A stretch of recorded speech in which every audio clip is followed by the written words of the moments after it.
আদম নবী চিন্তা করলেন যে আল্লাহ আমার তওবা কবুল করেছেন, তাহলে কি করা যায়? বলে আল্লাহর জন্য একটা ইবাদতখানা ঘর নির্মাণ করা যায়। এখন কই করবে?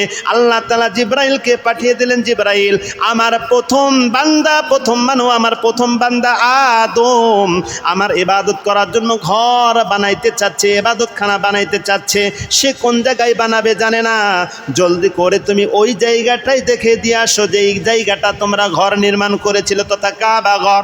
আল্লাহ তাআলার পক্ষ থেকে জিবরাইল ফেরেশতা এসে বললেন, ইয়া আদম, হে আল্লাহর বান্দা, হে আল্লাহর প্রথম বান্দা, হে প্রথম নবী, আপনি আল্লাহর ইবাদত করার জন্য ঘর নির্মাণ করতে চাচ্ছেন, কোথায় করবেন জায়গাটা নির্ণয় করতে পারছেন না। তাহলে আসুন, আল্লাহর পক্ষ থেকে আমাকে আদেশ করা হয়েছে আপনি যেন এই জায়গাটাতে আল্লাহর ঘর নির্মাণ করেন। দ্বিতীয়বার আদম আলাইহিস সালাতু ওয়াস সালাম ঘর নির্মাণ করলেন। এরপর তার সন্তান শীষ নবী আলাইহিস সালাত, তিনিও ওই জায়গাতে ঘর সংস্কার করলেন। এরপর হযরত নূহ আলাইহিস সালাতু ওয়াস সালামের জামানা পর্যন্ত লক্ষ কোটি দরুদ ও সালাম বর্ষিত হোক সর্বকালের সর্বশ্রেষ্ঠ মানব, মানবতার মুক্তির দিশারি মুহাম্মাদুর রাসূলুল্লাহ সাল্লাল্লাহু আলাইহি ওয়াসাল্লামের। সম্মানিত মুহতারাম হাজিরিন, গত জুমাতে আমরা আলোচনা করেছিলাম জিলকদ মাসের তাৎপর্য নিয়ে। সাথে সাথে আমরা আলোচনা করেছিলাম যেহেতু জিলকদ মাস, জিলহজ মাস, শাওয়াল মাস, শাওয়াল, জিলকদ, জিলহজ, এই মাসগুলো হলো হজের মাস। আর হজ হলো ইসলামের 5টি স্তম্ভ বা খুঁটির মধ্যে অন্যতম একটা খুঁটি। আর এই স্তম্ভ হজ নামক 5টি পঞ্চ ভিত্তির অন্যতম ভিত্তি হলো হজ। আর এই হজের সম্পর্ক হলো বাইতুল্লাহকে কেন্দ্র করে, আল্লাহর ঘর, তাই না?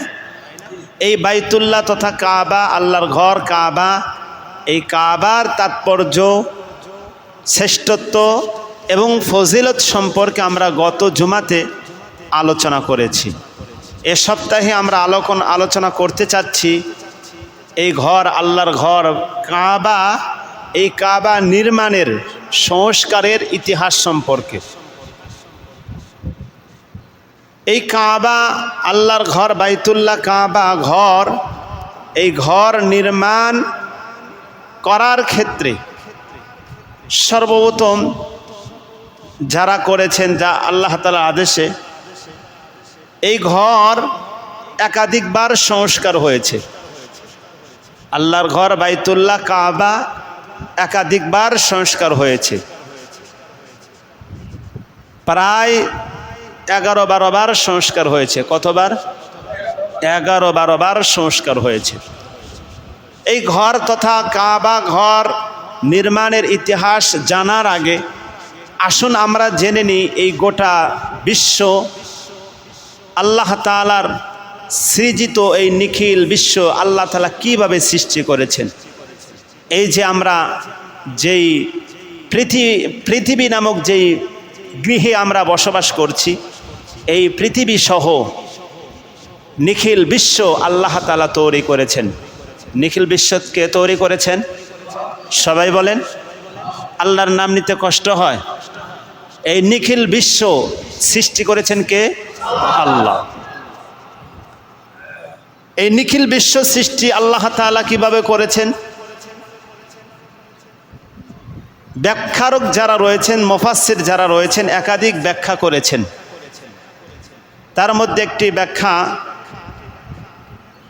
ইমাম ইবনে রজব হাম্বলি রহমতুল্লাহ আলাই, ইমাম ইবনে রজব হাম্বলি রহমতুল্লাহ আলাই, তিনি উল্লেখ করেছেন এই গোটা বিশ্ব, এই বিশ্ব নিখিল জগৎ, নিখিল ভূখণ্ড, এই বিশ্বকে আল্লাহ তাআলা কিভাবে তৈরি করেছেন তিনি উল্লেখ করে বলেন,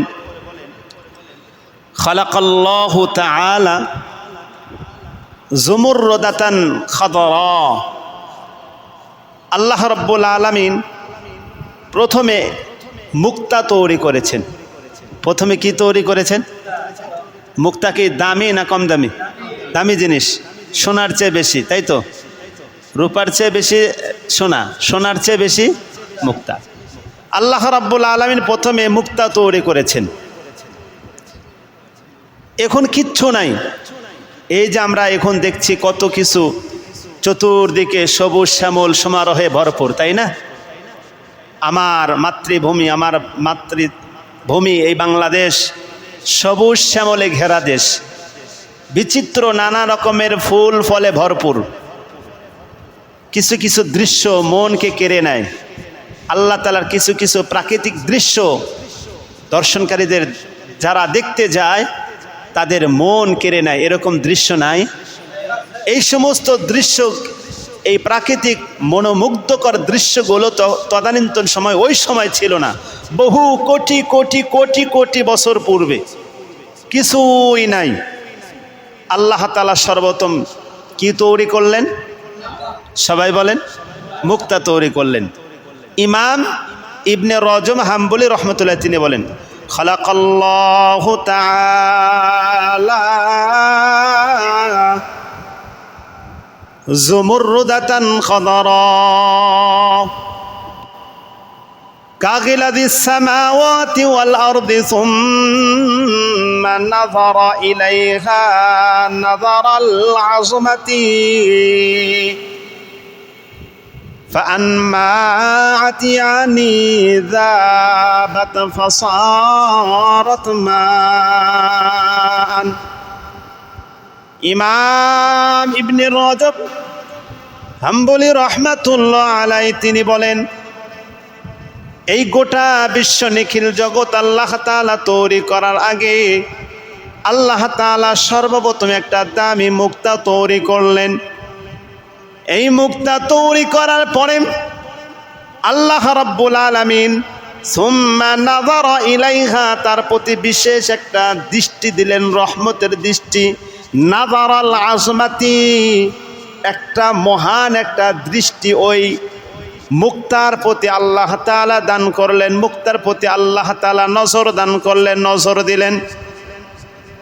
এই মুক্তার প্রতি আল্লাহ তাআলার বিশেষ নজর পড়ার কারণে ফাআনবাআত যাহাবাত ফাসারাত মাআন, কিতাবের মধ্যে উল্লেখ করা হয় আল্লাহ তাআলা যখন এই মুক্তার প্রতি বিশেষ একটা রহমতের একটা আজমতের দৃষ্টি যখন এই মুক্তার উপর দিলেন, মুক্তাটা আস্তে আস্তে গলে গলে গলা শুরু হয়ে গেল। কিতাবের মধ্যে লেখে ফাআনবাআত ইয়ানি যাহাবাত ফাসারাত মাআন, মুক্তাটা গলতে গলতে এক পর্যায়ে পানি হয়ে গেল। এই মুক্তার উপর এমন নজর দিয়েছেন যেই নজরের কারণে মুক্তা গলে পানি হয়েছেন, ওই নজরদাতাকে নজর দিয়েছেন কার উপর? মুক্তার উপর। মুক্তা গলে গলে গেছে, গলে গলে শেষ হয়ে এবার পানি হয়ে গেছে। এখন পানি, চতুর্দিকে পানি। এরপর আল্লাহ তাআলা আরেকটা বিশেষ নজর দান করলেন পানির উপর।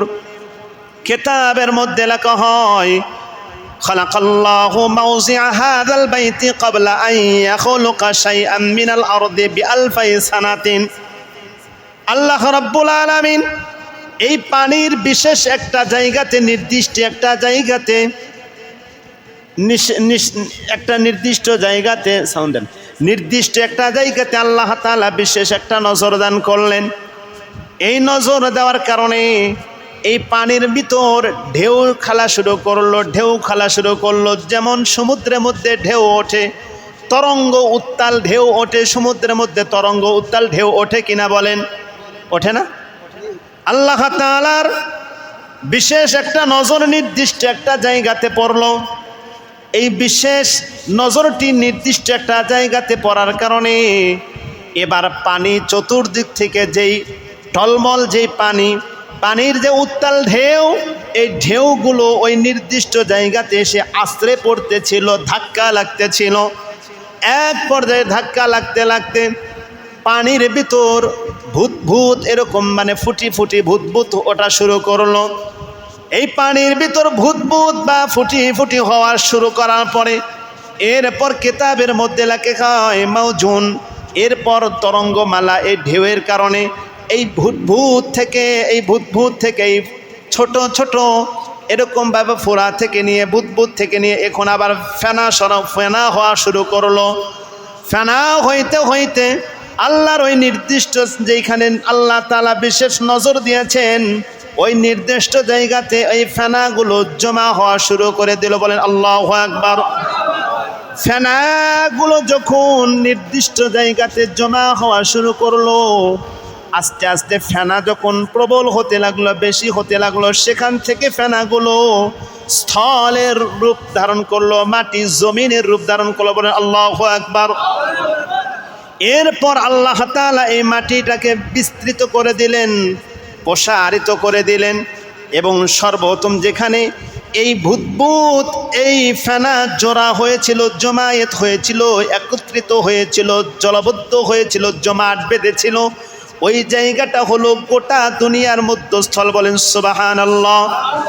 এই জমিনটাকে আল্লাহ তাআলা সম্প্রসারিত করে দিলেন।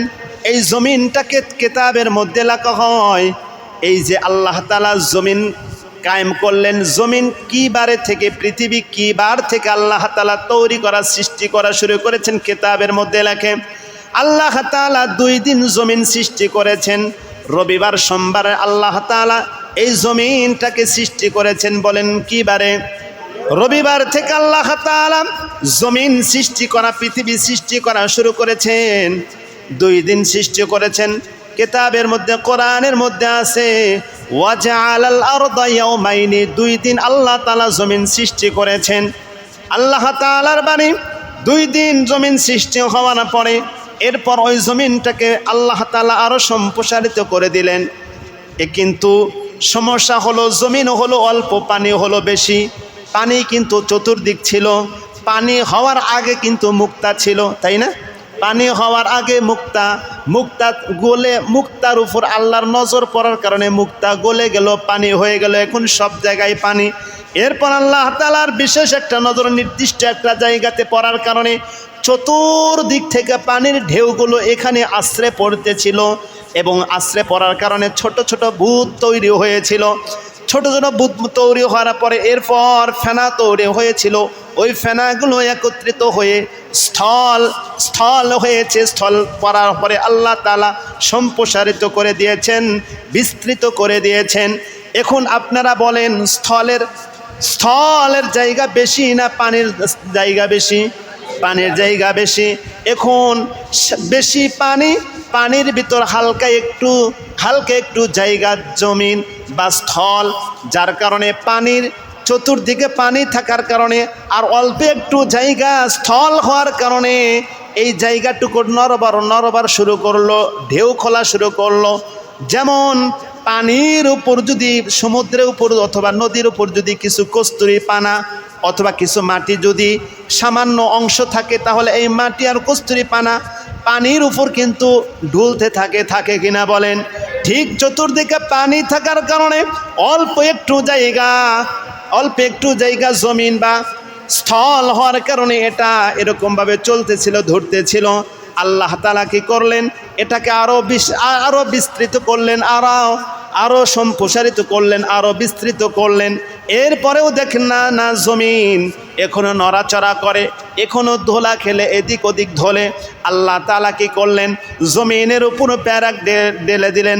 আল্লাহ তাআলা সূরা নাবার মধ্যে এই কথাটাই আল্লাহ তাআলা বলেন, আলাম নাজআলিল আরদা মিহাদা ওয়াল জিবালা আওতাদা। আল্লাহ তাআলা বলেন, আলাম নাজআলিল আরদা মিহাদা। আরে বান্দা, আমি কি বানাই নাই? আমি কি জমিনটাকে তোমাদের জন্য বিছানা স্বরূপ বানাই নাই? মিহাদা দোলনা স্বরূপ বানাই নাই। যেখানে তোমরা আরাম করতে পারো এরকম আরামদায়ক জিনিস কি দোলনা স্বরূপ বিছানা স্বরূপ বানাই কি আমি কি আল্লাহ বানাই নাই? এরপর এই দোলনাটা যেন দুলতে না পারে, এই জমিনটাকে যেন ধুলে পানির মধ্যে চলে না যেতে, পানির মধ্যে যেন চলে না যায়। এই জন্য আল্লাহ তাআলা বলেন ওয়াল জিবালা আওতাদা,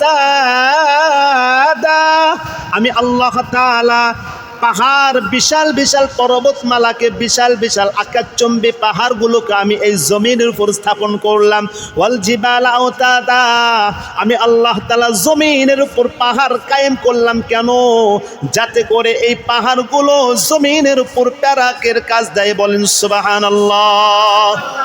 আমরা যখন দেখি ঘরটা নড়াচড়া করে তখন আমরা প্যারাক মেরে এটাকে শক্তিশালী বানানোর চেষ্টা করি কিনা বলেন?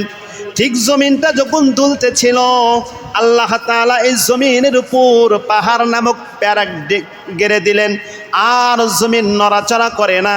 আল্লাহ তাআলা এইভাবে জমিন তৈরি করলেন। জমিন তৈরি করার পরে আল্লাহ তাআলা আল্লাহ তাআলা ফেরেশতাদের সামনে বললেন, হে আমার ফেরেশতারা, আমি তোমাদেরকে জানায় দিচ্ছি, আমি জমিনের মধ্যে, এই পৃথিবীর মধ্যে জমিনে আমি আমার প্রতিনিধি প্রেরণ করতে চাই। যেই কথাটা আল্লাহ তাআলা কোরআনুল সূরা বাকারার মধ্যে, বাকারার শুরুর অংশের মধ্যে আল্লাহ তাআলা বলেন, সূরা বাকারার 30 নম্বর আয়াতে আল্লাহ তাআলা বলেন ওয়া ইয ক্বালা রাব্বুকা লিল মালাইকাতি ইন্নী জাঈলুন ফিল আরদি খলিফা। এই আয়াতের ব্যাখ্যায় বড় মুফাসসির মুজাহিদ তিনি বলেন, মুজাহিদ রাহমাতুল্লাহ আলাইহি বলেন, আল্লাহ তাআলা জমিন সৃষ্টি করার পরে এই জমিনে সর্বপ্রথম যেন আল্লাহ তাআলার গুণগান গাওয়া হয়। এই জন্য নির্দিষ্ট জায়গাতে, যেই জায়গাতে সর্বপ্রথম বুদবুদ জমা হয়েছিল, যেই জায়গাতে সর্বপ্রথম ফেনা জমা হয়েছিল, যেই জায়গায় সর্বপ্রথম মাটি স্থির হয়েছিল, যেই জায়গায় সর্বপ্রথম স্থল হয়েছিল, ওই জায়গাতে আল্লাহ তাআলা বাইতুল্লাহ তথা আল্লাহর ঘর নির্মাণ করার ইচ্ছার পোষণ করলেন। আল্লাহ তাআলা ফেরেশতাদেরকে আদেশ করলেন, হে আমার ফেরেশতা, এই জমিনটা হলো সর্বোত্তম জমিন, এই জায়গাটা হলো সর্বোত্তম জায়গা, এই মাটিটা হলো সর্বপ্রথম মাটি, এই মাটিতে আমার ইবাদতখানা তৈরি করা। বলেন সুবহানাল্লাহ। কিতাবের মধ্যে লেখা হয় ফেরেশতারা সেখানে তৈরি করলেন, ফেরেশতারা এইরকম ভাবে সেখানে একটা ঘর নির্মাণ করলেন। ওয়া আউয়ালু মান বানাহু ক্বালা মুজাহিদুন খালাকাল্লাহু মাওযিআ হাযাল বাইতি ক্বাবলা আন ইয়াখলুকা শাইআম মিনাল আরদি বিআলফি সানাতিন। মুজাহিদ রাহমাতুল্লাহ আলাইহি তিনি বলেন, আল্লাহ রাব্বুল আলামিন ওই জায়গাতে চয়ন করে, ওই জায়গাটাকে চয়ন করে নিলেন যেই জায়গাতে সর্বোত্তম মাটি স্থির হয়েছিল। ফেরেশতাদেরকে আদেশ করলেন, হে আমার ফেরেশতারা, এখানে ঘর নির্মাণ করো। সর্বপ্রথম বাইতুল্লাহ কাবা ঘর নির্মাণ করেন আল্লাহর আদেশে ফেরেশতারা। আল্লাহর আদেশ সর্বপ্রথম আল্লাহর ঘর বাইতুল্লাহ নির্মাণ করে কারা? সবাই বলেন ফেরেশতারা। আর একটা অপর রিওয়ায়াতের মধ্যে আছে আল্লাহ তাআলা যখন বললেন, قال الله عز وجل إني جاعل في الأرض خليفة, হে আমার ফেরেশতারা, জমিনে আমি প্রতিনিধি তৈরি করে দিতে চাই, আমার খলিফা প্রেরণ করতে চাই। ক্বালাতিল মালাইকাতু, তখন ফেরেশতারা বললেন, আতাজালু, আপনি কি প্রেরণ করতে চাচ্ছেন দুনিয়ার বুকে?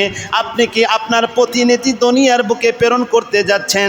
ফিহা মাই ইউফসিদু ফিহা, যারা জমিনে ফিতনা ফাসাদ করবে, ওয়াসফিকুদ দিমা, রক্তপাত ঘটাবে, ওয়া নাহনু নুসাব্বিহু বিহামদিকা ওয়া নুকদ্দিসু লাক, আমরা ফেরেশতারা তো আছি আপনার ইবাদত করার জন্য। কিতাবের মধ্যে লেখেন আল্লাহ ইচ্ছা করলেন জমিনের মধ্যে খেলাফত কায়েম করবেন, জমিনের মধ্যে প্রতিনিধি প্রেরণ করবেন, মানুষ পাঠাবেন, মানব জাতিকে পাঠাবেন দুনিয়ার বুকে।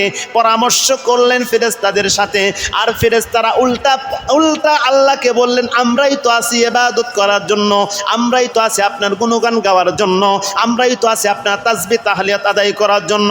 সুতরাং জমিনের মধ্যে এমন সম্প্রদায় পাঠানোর কোনো দরকার নাই যারা ফিতনা ফাসাদ করবে, যারা দাঙ্গামা হাঙ্গামা করবে, যারা রক্তপাত ঘটাবে, এমন সম্প্রদায়কে জমিনে প্রেরণ করার কোনো দরকার নাই। আল্লাহ তাআলার কাছে তাদের কথাটা ভালো লাগলো না। কিতাবের মধ্যে লেখে গাদিবা আলাইহিম গাদিবাল্লাহু আলাইহিম, আল্লাহ তাআলা ফেরেশতাদের কথা শুনে তাদের উপর রাগান্বিত হলেন। ফেরেশতাদের কথা শুনে আল্লাহ ফেরেশতাদের উপর কি হলেন? সবাই বলেন রাগান্বিত হলেন। কিতাবের মধ্যে লেখে গদিবাল্লাহু আলাইহিম, আল্লাহ তাআলা তাদের উপর অর্থাৎ ফেরেশতাদের উপর রাগান্বিত হলেন। ফেরেশতারা যখন দেখলেন আল্লাহ তাআলা আমাদের উপর রাগান্বিত হয়েছে, তখন তারা কি করলো? ইয়াউদ্দুনা আরশিহি, আল্লাহ তাআলা যে আরশ আছে এই আরশের দিকে ঘোরা শুরু করলেন। কিতাবের মধ্যে লেখে কয়টা ঘুরত দেয়া? তুফুনা সাবা আশতাতিন আশিয়াতিন, এই ফেরেশতারা আল্লাহ তাআলার আরশে 7টা চক্কর দিলেন। কয়টা চক্কর দিলেন? এটা কোন সময়? যখন আল্লাহ তাআলা ফেরেশতাদেরকে বললেন দুনিয়াতে আমি প্রতিনিধি প্রেরণ করতে চাই, আর ফেরেশতারা বললেন দরকার নাই, আমরাই আছি। তাদের এই উত্তর শুনে আল্লাহ তাআলা তাদের উপর রাগান্বিত হলো। আল্লাহ তাআলা রাগান্বিত হলেন এই ফেরেশতাদের উপর। তখন ফেরেশতারা চিন্তা করলেন আল্লাহর রাগ ভাঙ্গাইতে হবে, আল্লাহর গোসা যেন আমাদের উপর না থাকে। এই জন্য তারা কি করলো?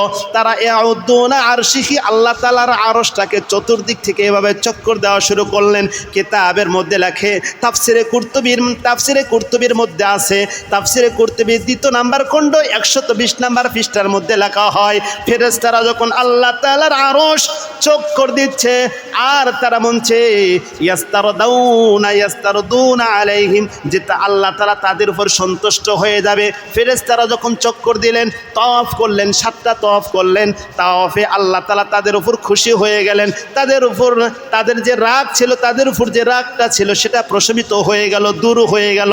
এবার আল্লাহ তাআলা বললেন, হে আমার ফেরেশতারা, আমার কথা তোমাদের কাছে ভালো না লাগার কারণে, তোমরা উল্টা যুক্তি পেশ করার কারণে আমার রাগ তোমাদের উপরও হয়েছিল। এই রাগ থেকে বাঁচার জন্য তোমরা কি করলা? বললা আমার আরশ চক্কর দিলা, আমার আরশে তওয়াফ করলা, 7টা চক্কর দিলা।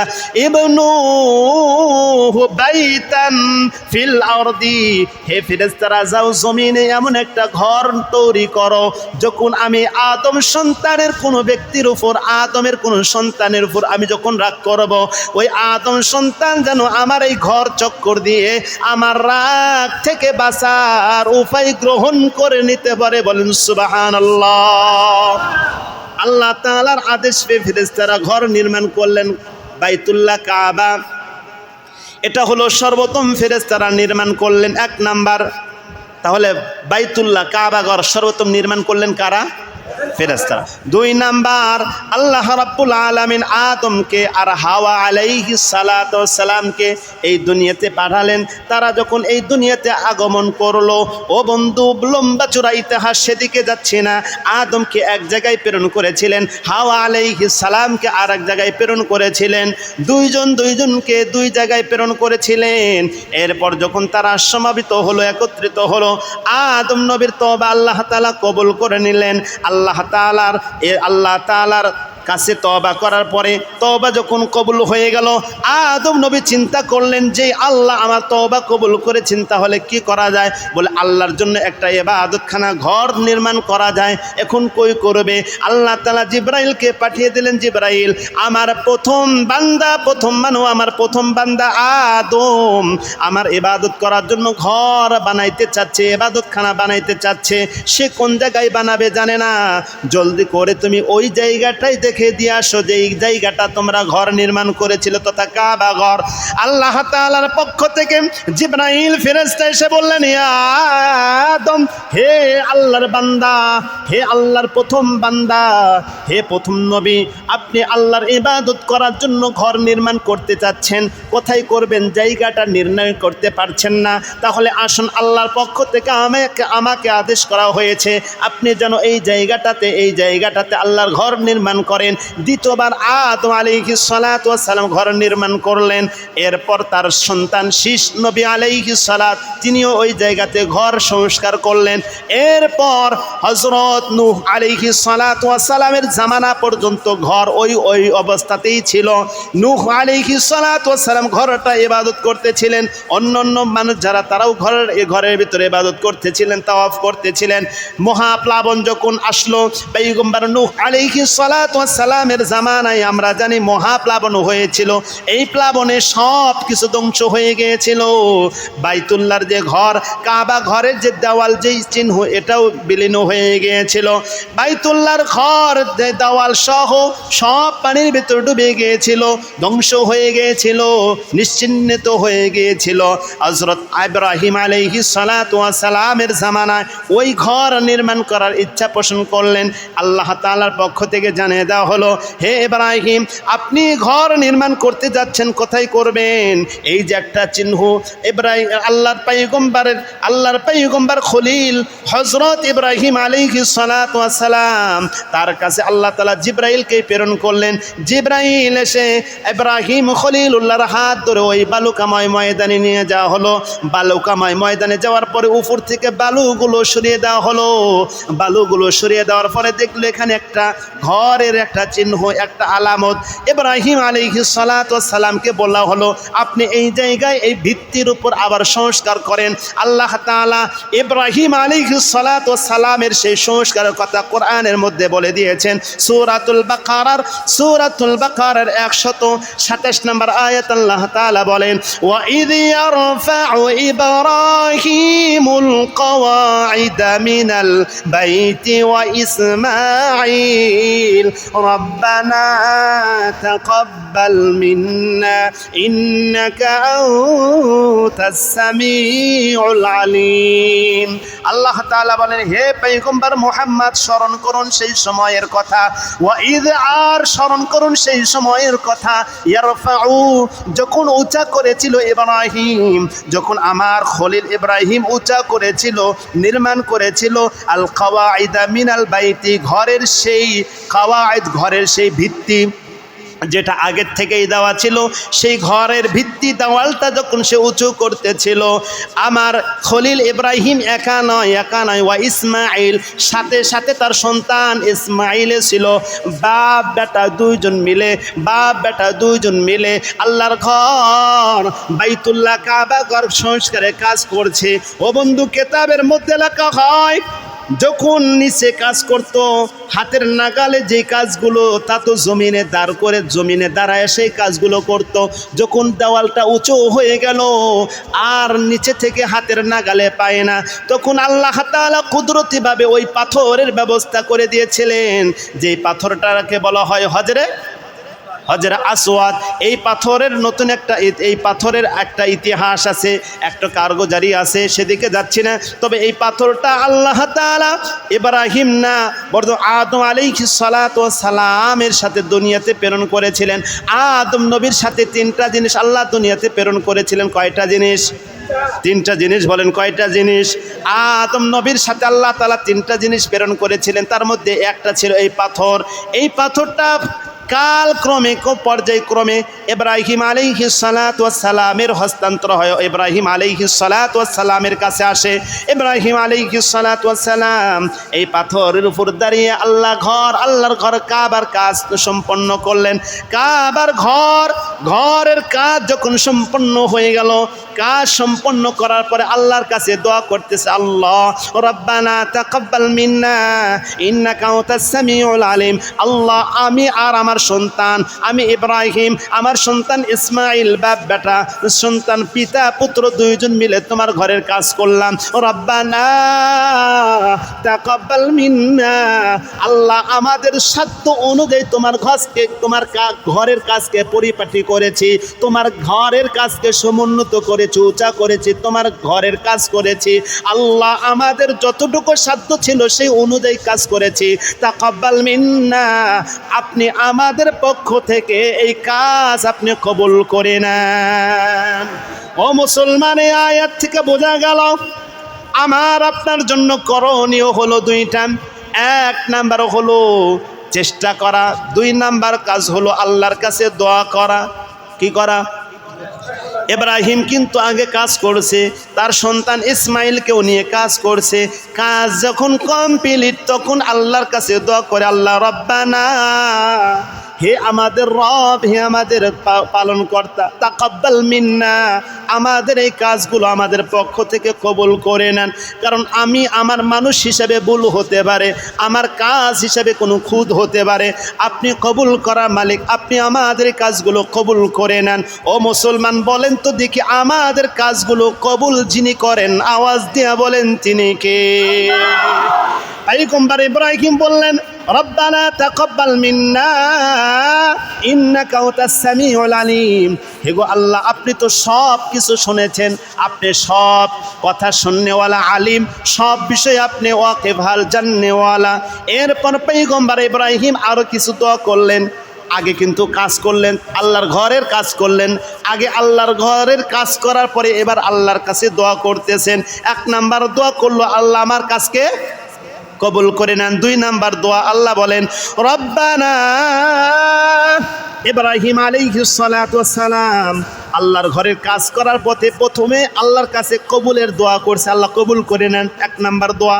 2 নাম্বার দোয়া ইব্রাহিম করে, রব্বানা ওয়াজআলনা মুসলিমাইনি লাকা ওয়া মিন যুররিয়াতিনা উম্মাতাম মুসলিমাতাল লাক ওয়া আরিনা মানাসিকানা ওয়া তুব আলাইনা ইন্নাকা আনতাত তাওয়াবুর রহিম। ইব্রাহিম আলাইহিস সালাতু ওয়াস সালাম আল্লাহর কাছে দোয়া করলেন, আল্লাহ আমরা যেই কাজ করেছি কাজটা কবুল করে নেন। 2 নাম্বার, ওয়াজআলনা মুসলিমাইনি লাকা, আমাদেরকে এই যে বাপ বেটা কাজ করলাম, ছেলে আর বাবা কাজ করলাম, পিতা পুত্র যেই কাজ করলাম, এই কাজকারী আমাদের 2 জনকে আপনার আনুগত্যশীল বান্দা হিসেবে কবুল করে নেন। আমাকে এবং আমার সন্তানকে 2 জনকে আপনার আনুগত্য বান্দা হিসেবে কবুল করে নেন। এরপর আল্লাহর পয়গম্বর খলিল বলেন, ওয়া মিন যুররিয়াতিনা, শুধু আমাকে আর আমার সন্তানকে কবুল করলে হবে না, ওয়া মিন যুররিয়াতিনা, আমাদের বংশধর দেখে যারা আছে তাদেরকেও কবুল করে নেন। বলেন আমিন। আল্লাহ পয়গম্বর খলিল কাজ করার পরে 1 নাম্বার দোয়া করলেন, আল্লাহ কবুল করে নেন। 2 নাম্বার দোয়া করলেন, আল্লাহ আমাকে আমার সন্তানকে আপনার আনুগত্যশীল বান্দাদের অন্তর্ভুক্ত করে নেন। শুধু নিজেদের জন্য দোয়া করে নাই, বংশধর জন্য দোয়া আল্লাহর পয়গম্বর করেছেন, ওয়া মিন যুররিয়াতিনা, আমার বংশধর থেকে যারা আসবে তাদেরকে উম্মাতাম মুসলিমাতাল লাক, আপনার আনুগত্য বান্দা, আপনার আনুগত্যশীল উম্মত হিসেবে কবুল করে নেন। আর কি করেন, ওয়া আরিনা মানাসিকানা, আপনি আমাদেরকে ইবাদত করার যে পদ্ধতি, এই পদ্ধতিগুলো আপনি আমাদেরকে শিক্ষা দেন।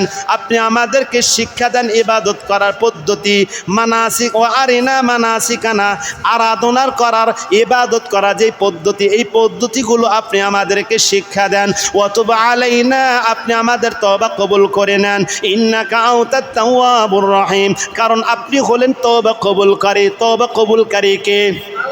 আল্লাহর পয়গম্বর খলিল তিনি বলেন, ইন্নাকা আনতাত তাওয়াবুর রহিম, আপনি হলেন তওবা কবুলকারী, তাওয়াব। মানুষের তওবা লক্ষ লক্ষ কোটি কোটি মানুষ যদি একসাথে তওবা কবুল করে, কোটি কোটি মানুষ যদি একসাথে তওবা করে, সকলের তওবা যিনি কবুল করে নেবেন, আওয়াজ দিয়া বলেন তিনি কে? ইব্রাহিম বললেন, আপনি তওবা কবুলকারী, আপনি আর রহিম, আপনি বড় ক্ষমাশীল। আপনি যদি ক্ষমাশীল না হতেন, মানুষ যেই পরিমাণ গুনাহ করে, মানুষ যেই পরিমাণ নাফরমানি করে, আপনি যদি ক্ষমাশীল না হতেন তাহলে বান্দাকে তৎক্ষণাৎ আপনি ধ্বংস করে দিতে পারতেন, কিন্তু করেন না, বরং আপনি হলেন ক্ষমাকারী, আপনি হলেন রহমওয়ালা। ও মুসলমান, কথায় কথা মনে পড়ে যায়, আল্লাহ তাআলা 100টা রহমত, 100টা দয়া, 100টা ভালোবাসা আল্লাহ তাআলা তৈরি করেছেন। কয়টা? 100 ভালোবাসা, 100 ভালোবাসা, রহম, দয়া আল্লাহ তাআলা তৈরি করেছেন। তার মাত্র 1 ভাগ দুনিয়াতে ছেড়ে দিয়েছে, এক ভাগ দুনিয়াতে ছেড়ে দিয়েছে। 1 ভাগ আপনি পেয়েছেন, 1 ভাগ আপনার বাবা পেয়েছে, 1 ভাগ আপনার মা পেয়েছে। সমস্ত দুনিয়ার মানুষ আল্লাহ তাআলার ভালোবাসা থেকে একমাত্র 1%, 100 ভাগের 1 ভাগ ভালোবাসা দুনিয়ার সমস্ত মানুষ পেয়েছে। যার কারণেই তো দেখে একজন অপরজনের জন্য জান দেয়, প্রাণ দেয়, দেয় কিনা বলেন? মাত্র কয় পার্সেন্ট বলে? 100 ভাগের 1 ভাগ, তাও আবার সমস্ত মানুষ মিলা পাইছে। এতটুকু মহাব্বত ভালোবাসা পাওয়ার কারণে যদি আপনি অপরজনের জন্য জান দিতে পারেন, মা যদি সন্তানের জন্য জীবন দিতে পারে, মা যদি সন্তানের জন্য নিজের সুখ দুঃখ বিসর্জন দিতে পারে, তাহলে 99 ভাগ মায়া দয়া যার কাছে আছে, তিনি কি পরিমাণ রহমওয়ালা, চিন্তা করার বিষয়ে কথা বলেন ঠিক কিনা? পয়গম্বর ইব্রাহিম খলিলুল্লাহ বললেন, আপনি হলেন আত-তাওয়াব, তওবা কবুলকারী, আর রহিম, আপনি হলেন ক্ষমাশীল। আপনার উপর ক্ষমা নাই, আপনার উপর দয়া নাই, আপনি হলেন চূড়ান্ত পর্যায়ের দয়া রহমওয়ালা। এরপর পয়গম্বর ইব্রাহিম খলিলুল্লাহ তিনি আর একটা দোয়া করছেন, আল্লাহ আমার জন্য দোয়া করলাম, আমার সন্তানের জন্য করলাম, আমার বংশধরের জন্য দোয়া করলাম। আর একটা দোয়া আল্লাহ আমি আপনার কাছে করছি, আপনার ঘর নির্মাণ করার পরে আমি আপনার কাছে দোয়া করছি। তাহলে বোঝা গেল আল্লাহর কাজ করার পরে যদি দোয়া করা হয়, ওই দোয়া কবুল হয়। হ্যাঁ, যেহেতু ইব্রাহিম আগে আল্লাহর কাজ করছে, আগে আল্লাহর ঘর নির্মাণ করছে, ঘর নির্মাণ করার পরে আল্লাহর কাছে এবার কি করে? এবার দোয়া করে। এরপর ইব্রাহিম আরেকটা দোয়া করছে, কি দোয়া? আল্লাহ তাআলা কোরআনুল কারীমের মধ্যে তার দোয়াটা উল্লেখ করে দিয়েছেন। আল্লাহ তাআলা বলেন, ইব্রাহিমের দোয়া আল্লাহ তাআলা বলেন, রব্বানা ওয়াবআথ ফীহিম রাসূলাম মিনহুম ইয়াতলু আলাইহিম আয়াতিকা ওয়া ইউআল্লিমুহুমুল কিতাবা ওয়াল হিকমাতা ওয়া ইউযাক্কিহিম ইন্নাকা আনতাল আজিজুল হাকিম।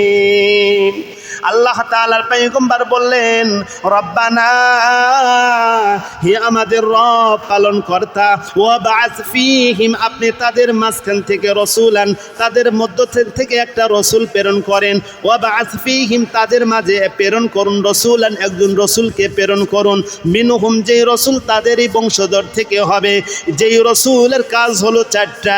1 নাম্বার কাজ করবে, ইয়াতলু আলাইহিম আয়াতিকা, সে আপনার আয়াত তেলাওয়াত করবে আপনার বান্দাদের সামনে, কোরআন তেলাওয়াত করবে আপনার বান্দাদের সামনে।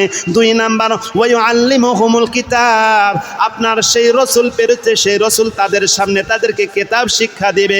3 নাম্বার হলো ওয়াল হিকমা, তাদেরকে হিকমত শিক্ষা দেবে। 4 নাম্বার হলো ওয়া ইউযাক্কিহিম, তাদেরকে আত্মশুদ্ধি করবে। অন্তরে যে কলবের যে রোগ আছে, শরীরের যেমন রোগ, ঠান্ডা জ্বর সর্দি কাশি আছে, শরীরের যেমন রোগ ব্যাধি আছে, কলবেরও রোগ ব্যাধি আছে। শরীরের রোগ দেখা যায়, কলবের রোগ দেখা যায় না। শরীরের রোগ হলে শরীরটা ভালো লাগে না, রুচি থাকে না, খাবারের প্রয়োজন পড়ে না। এটা হলো শরীরের রোগ হওয়ার প্রতিক্রিয়া, যা বাস্তবে মানুষ অনুমান করে। আর কলবের রোগ হলে ইবাদত ভালো লাগবে না। কলবের রোগ আছে, কলবের রোগ হলে মন মরা থাকবে, কলবের রোগ হলে মনে প্রশান্তি থাকবে না, কলবের রোগ হলে ইবাদত ভালো লাগবে না, কলবের রোগ হলে নামাজ ভালো লাগবে না, কলবের রোগ হলে মসজিদে ভালো লাগবে না, কলবের রোগ হলে দ্বীনি কথা ভালো লাগবে না, কলবের রোগ হলে নবীর তরিকা ভালো লাগবে না, কলবের রোগ হলে আল্লাহর হুকুম ভালো লাগবে না, কলবের রোগ হলে শয়তানের অনুসরণ করবে, কলবের রোগ হলে গুনার মধ্যে লিপ্ত হবে, কলবের রোগ হলে গুনাহের কাজে জড়িত হয়ে পড়বে, কলবের রোগ হলে ওলামায়ে কেরামের সাথে বিদ্বেষ পোষণ করবে, কলবের রোগ হলে বাতিল পথে চলবে, সত্য পথে চলবে না। কথা বলেন ঠিক কিনা? রাসূল সাল্লাল্লাহু আলাইহি ওয়াসাল্লামের কাজটা 4টা কাজ। পয়গম্বর ইব্রাহিম আলাইহিস সালাতু ওয়াস সালাম আল্লাহকে বললেন, আল্লাহ আমার বংশধর থেকে এমন একজন রাসূলকে প্রেরণ করবেন, যেই রাসূল তাদের মধ্যে থেকেই হবে। সেই রাসূল 4টা কাজ করবে। 1 নাম্বার কাজ হলো ওয়ায়াতুলু আলাইহিম, 1 নাম্বার কাজ হলো কোরআন তেলাওয়াত করে শোনাবে। 2 নাম্বার কাজ হলো ওয়া ইউআল্লিমুহুমুল কিতাব, মানুষদেরকে কিতাব শিক্ষা দেবে। 3 নাম্বার কাজ হলো ওয়াল হিকমা, মানুষদেরকে হিকমত শিক্ষা দেবে। 4 নাম্বার কাজ হলো ওয়া ইউযাক্কিহিম, মানুষের অন্তর পরিশুদ্ধ করবে। কথা বলেন ঠিক কিনা? এই যে বাইতুল্লাহ নির্মাণ করলেন ইব্রাহিম আলাইহিস সালাতু ওয়াস সালাম, ইব্রাহিম আলাইহিস সালাতু ওয়াস সালাম নির্মাণ করার পরে 3টা দোয়া করেছেন। বলেন কয়টা? 1 নাম্বার হলো আল্লাহ কবুল করে নাও, 2 নাম্বার হলো আমাকে, আমার সন্তানদেরকে এবং আমার বংশধরকে আপনার আনুগত্যশীল বান্দা হিসেবে কবুল করে নাও, 3 নাম্বার তওবা কবুল করে নাও। সাথে সাথে এই উম্মতের মধ্যে এমন একজন রসুল প্রেরণ করে দাও যেই রসুল কয়টা কাজ করবে? 4টা কাজ করবে। এই দোয়াগুলো ইব্রাহিম করেছিলেন কোন সময়? আল্লাহর ঘর নির্মাণ করার পরে। এই নির্মাণ করার পরে ইব্রাহিম আলাইহিস সালাতু ওয়াস সালাম দোয়া করেছিলেন। তাহলে সর্বপ্রথম এই ঘর কাবা সর্বপ্রথম কারা তৈরি করে? ফেরেশতারা। তারপরে কারা? আদম। তারপরে তার ছেলে শীষ। তারপরে ইব্রাহিম আলাইহিস সালাতু ওয়াস সালাম। এরপরে আরও অনেক গোত্র এই ঘর তৈরি করেন, সংস্কার, তৈরি বলতে সংস্কার করেন, ভেঙে যায়, এক পাশে ভেঙে যায়, সে বাস ঠিক করে অপর পাশে ভেঙে যায়, এইভাবে সংস্কার করেন প্রায় 12 বার। কতবার? 12 বার। এরপরে আছে আমালিকা সম্প্রদায় এই ঘর সংস্কার করেন। এরপর বলো বনু জুরহাম গোত্রের লোকেরা এই ঘর সংস্কার করেন। কুসাই ইবনে কিলাব এই ঘর সংস্কার করেন। এইভাবে করতে করতে 12 বার ঘর এটাকে সংস্কার হয়। এই ঘরের উসিলায় দোয়া করলে দোয়া কবুল করেন কে?